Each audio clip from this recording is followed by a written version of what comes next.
Assalamualaikum warahmatullahi wabarakatuh. Innal hamdalillah nahmaduhu wa nasta'inuhu wa nastaghfiruh wa na'udzu billahi min syururi anfusina wa sayyiati a'malina. May yahdihillahu fala mudilla lahu wa may yudlilhu fala hadiya lahu.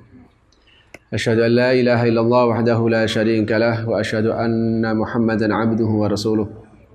Allahumma shalli wa sallim wa barik ala sayyidina Muhammad wa ala alihi wa sahbihi ajma'in. Subhanaka la ilma lana illa ma 'allamtana innaka antal alimul hakim. Amma ba'd.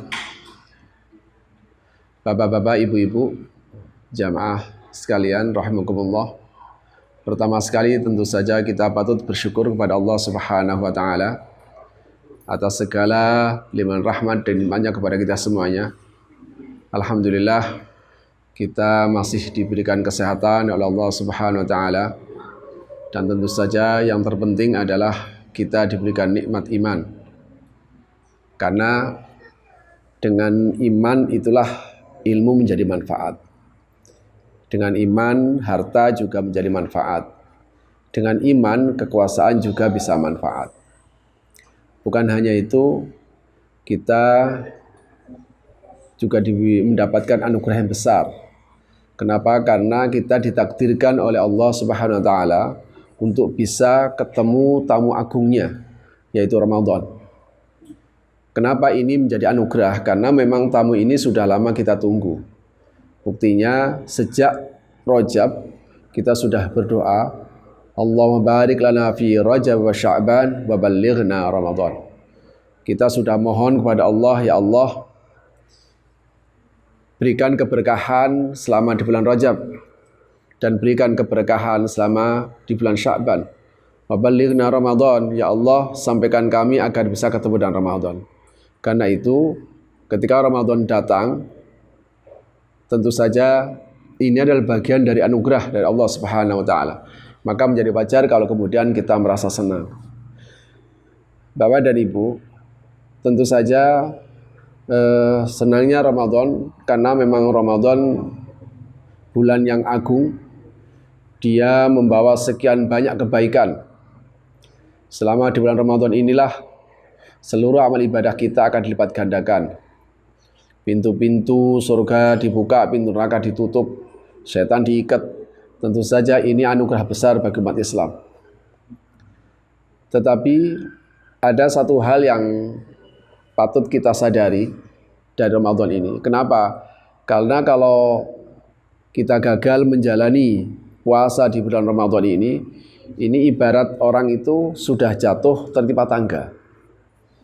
Kenapa demikian? Karena ketika masuk bulan suci Ramadan, kita tidak hanya cukup sholat, kita tidak hanya cukup dengan mengaji, kita tidak hanya cukup dengan bersedekah, tetapi kita harus berpuasa. Kita tidak makan dan tidak minum selama sehari. Dan ini tentu saja menyiksa. Fisik kita pasti tersiksa gara-gara tidak makan dan tidak minum ini. Seandainya di bulan Ramadan ini ada seseorang yang sholatnya rajin, dia juga ngajinya rajin, tapi kalau nggak puasa tentu saja dianggap dia gagal dalam menjalani proses di Ramadan ini. Karena itu Ramadan meskipun di dalamnya ada sekian banyak kebaikan, keberkahan Allah diberikan lebih besar daripada bulan yang lain. Ampunan Allah lebih besar diberikan dibanding bulan yang lain. Rahmat Allah juga lebih besar diberikan dibanding bulan yang lain. Tetapi yang terpenting adalah bahwa di Ramadan itu kita diajari oleh Allah melalui Ramadan, melalui puasa itu. Karena itu inti di Ramadan itu bukan sholat tarawihnya, bukan mengaji Qur'annya, juga bukan sedekahnya. Sebab jika itu semuanya dilakukan oleh seseorang, tapi dia kalau tidak berpuasa, ya dianggap gagal dia Ramadan, puasanya. Karena itu inti dari Ramadan hanya puasa itu. Orang baru dianggap sukses menjalankan Ramadan ya di puasa itu. Kita tahu meskipun Anda orangnya kuat, meskipun Anda makan sahurnya dengan jumlah yang besar, tetapi manusia tidak mungkin kuat tidak makan dalam sehari, pasti badannya lemas. Bapak dan Ibu, kelihatannya saja bahwa puasa itu menyiksa. Secara kasat mata memang puasa sepertinya menyiksa. Padahal sebenarnya tidak. Karena puasa atau Ramadan untuk mendidik kita melalui puasa. Buktinya apa? Buktinya Rasul menyatakan bahwa salah satu kebaikan puasa itu adalah takjilul fitri. Menyegerakan berbuka, dan takhirus sahur, mengakhirkan sahur. Kenapa ini dianggap kebaikan oleh Rasulullah? Sebenarnya tujuannya praktis, supaya kita tidak terlalu tersiksa dengan rasa lapar. Bahkan Rasulullah tidak suka kalau seandainya kita sahurnya di tengah malam atau bukanya diakhirkan. Rasul tidak suka. Kenapa? Karena dikhawatirkan dia akan menyalahkan Ramadan, dia menyalahkan puasanya itu. Tapi justru dengan takhirus sahur, mengakhirkan sahur, menyegarkan puasa, ini menjadi satu bukti bahwa puasa meskipun menyiksa kita, tapi sejatinya tidak dimaksud untuk menyiksa, tapi dimaksudkan untuk mendidik kita. Buktinya lagi adalah kualitas atau nilai puasa seseorang tidak diukur dari banyaknya. Sehingga kesuksesan seseorang dalam berpuasa tidak diukur apakah dia puasa bisa sampai 1 bulan full, tidak ada yang kosong. Kalau ini menjadi ukuran, tentu saja kasihan bagi ibu-ibu, bagi mbak-mbak yang memang dia punya halangan tetap setiap bulannya. Dia pasti ada yang lobang. Karena itu, meskipun Anda puasanya tidak sampai lengkap karena ada udzur-udzur yang dibenarkan oleh syarak, itu tidak akan menghilangkan kualitas, mengurangi kualitas puasa seseorang. Kenapa? Yang terpenting dari puasa tadi itu adalah bagaimana target itu bisa tercapai. Disinilah Profesor Dr. Mustafa Az-Zibai memberikan kualifikasi. Setiap kali bulan Ramadan, dalam bukunya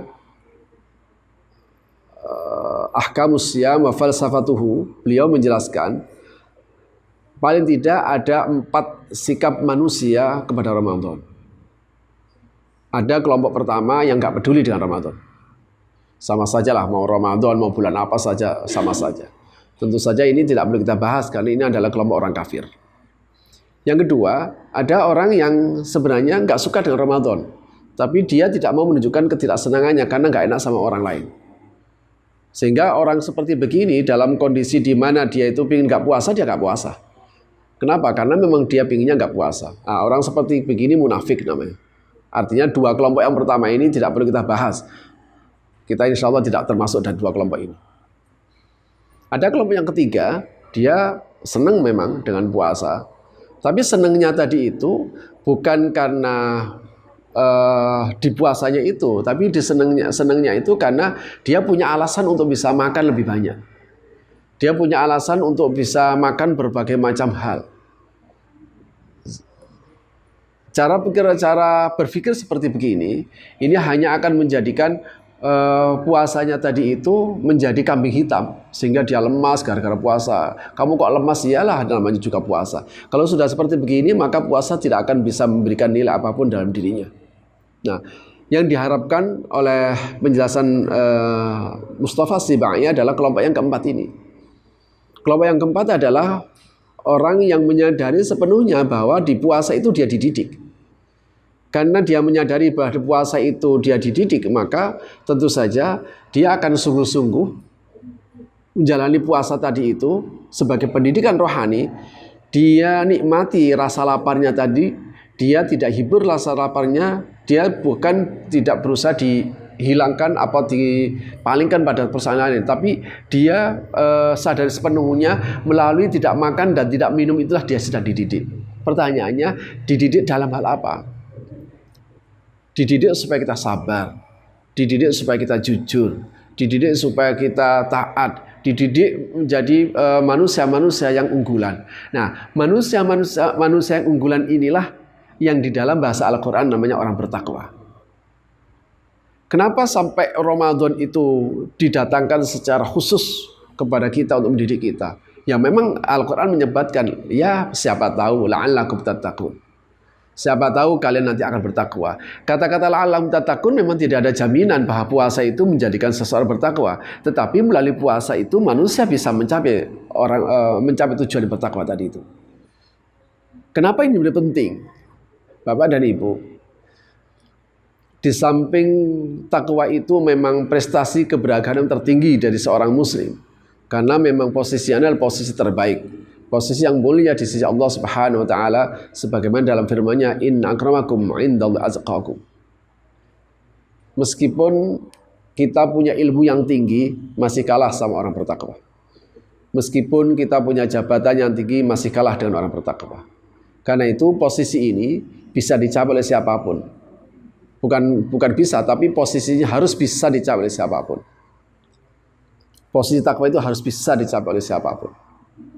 Kenapa? Karena memang Al-Quran memberikan kriteria. Salah satunya misalnya di dalam surah Ali Imran, as-sabirin was-sadiqin wal-qanitin wal-munfiqin wal-mustaghfirin bil ashar. Melalui ayat ini paling tidak ada 5. Orang bertakwa itu as-sabirin, penyabar, as-sadiqin, jujur, al-qanitin, taat, al-munfiqin, dermawan, al-mustaghfirin bil ashar. Orang yang menyadari dirinya serba berkekurangan. Orang yang menyadari dirinya itu banyak dosanya, makanya dia upayakan untuk mohon ampun kepada Allah, terutama sekali di waktu sahur. Bapak dan Ibu, tentu saja menjadi sabar, menjadi orang yang sabar tidak butuh modal tertentu. Anda tidak perlu harus jadi dokter untuk jadi sabar. Anda tidak perlu harus punya uang dengan jumlah tertentu untuk sabar. Begitu juga untuk menjadi orang jujur, Anda tidak perlu harus menjabat jabatan tertentu. Untuk menjadi bahkan untuk menjadi dermawan sekalipun, Anda tidak perlu harus jadi orang kaya. Kenapa? Karena dermawan itu adalah sikap mental. Sementara kaya itu adalah bagian dari takdir. Meskipun uang kita tidak sebanyak teman kita, tidak sebanyak tetangga kita, tidak sebanyak orang-orang itu, tetapi selama kita bisa berkorban dengan apa yang kita miliki, kita bisa menjadi orang yang dermawan itu. Karena itu, kita perlu bangga atau senang dengan puasa, karena melalui Ramadan inilah kita benar-benar dididik secara serius. Dididik secara serius untuk menjadi insan bertakwa dengan kriteria yang tadi itu. Terlebih lagi kalau Anda mengetahui apa sesungguhnya yang akan diberikan oleh Allah ketika hambanya itu bisa mencapai posisi takwa itu. Nah, ini yang barangkali menjadi satu motivasi bagi kita supaya kita bisa menyadari bahwa Ramadan memang mendidik kita, sengaja mendidik melalui rasa lapar itu. Mari kita lihat bagaimana janji Allah kepada orang bertakwa. Yang pertama, wa may yattaqillah yaj'al lahu makhrajan. Siapa saja yang bertakwa, Allah akan memberikan jalan keluar dari problem kehidupannya. Semua orang pasti punya masalah. Wa yarzuqhu min haitsu la yahtasib. Dengan takwa Allah akan memberikan rezeki tanpa disangka-sangka. Wa may yattaqillah yaj'al min amri yusra. Siapa yang bertakwa, seseorang dia akan diberikan kemudahan dari masalah kesulitan yang dihadapi. Wa may yattaqillah yukaffir anhu sayyi'atihi wa yu'dhim lahu ajra. Dengan takwa, dia akan dihapus kesalahan-kesalahannya dan dilipat gandakan pahalanya. Kalau kita mencermati 5 janji Allah ini, tentu saja inilah yang sesungguhnya kita butuhkan di dalam hidup di dunia ini. Kita benar-benar membutuhkan ini. Kalau rahmat bukan hanya di Ramadan, di luar Ramadan juga kita butuhkan. Jadi kita senangnya Ramadan itu bukan karena Ramadan memberikan rahmat, karena rahmat juga kita butuhkan di luar Ramadan. Kita senangnya Ramadan itu bukan karena Ramadan memberikan ampunan. Kenapa? Karena ampunan juga kita butuhkan di luar Ramadan. Senangnya kita kepada Ramadan juga bukan karena memberikan keberkahan, karena keberkahan juga kita butuhkan di luar Ramadan. Tetapi kita senang dengan Ramadan, bahkan kita butuh Ramadan itu karena Ramadan melalui puasa dan tidak makan dan tidak minum itu kita dilatih, rohani kita dinaikkan, potensi jasmani kita diturunkan. Sehingga setelah kita dilatih, konsentrasinya cuma satu. Kalau orang itu lapar, kalau saya bayangkan bahwa Anda kemudian mau berbuka, maka saat itu yang terfikir dalam benak Anda adalah makanan. Tidak mungkin orang berbuka kepikir mau beli rumah, kepikir mau beli mobil, tidak mungkin, pasti kepikir makanan. Artinya, ketika kita gagal untuk mengendalikan hawa nafsu pada saat kita berbuka, maka kita akan lebih sulit untuk mengendalikan hawa nafsu di luar puasa ini. Karena itu, 5 janji Allah ini hak bagi siapapun. Inilah yang kita butuhkan dalam hidup ini, terutama sekali dalam kondisi yang sekarang ini. Ketika bangsa ini kena pandemi COVID-19 ini tentu saja seluruh Indonesia menghadapi masalah yang sama. Seluruh bangsa ini menghadapi kesulitan yang sama. Tetapi bagi seorang Muslim yang dia percaya, bagi seorang Muslim yang dia percaya Allah sudah memberikan solusi. Aku lebih besar daripada yang lain. Aku lebih kuasa dari apapun. Allah sudah menyatakan bahwa ini loh, saya kasih kunci. Kamu nggak usah khawatir untuk menghadapi kehidupan sesulit apapun. Selama kamu bertakwa, maka aku solusinya, kata Allah. Selama kamu bertakwa, maka akan aku cukupi rizkimu. Selama kamu bertakwa, maka aku yang akan memberikan kemudahan dari kesulitan yang kamu hadapi. Karena itu Bapak dan Ibu rahimakumullah, jalani ketakwaan, jalani puasa di bulan Ramadan dengan sungguh-sungguh.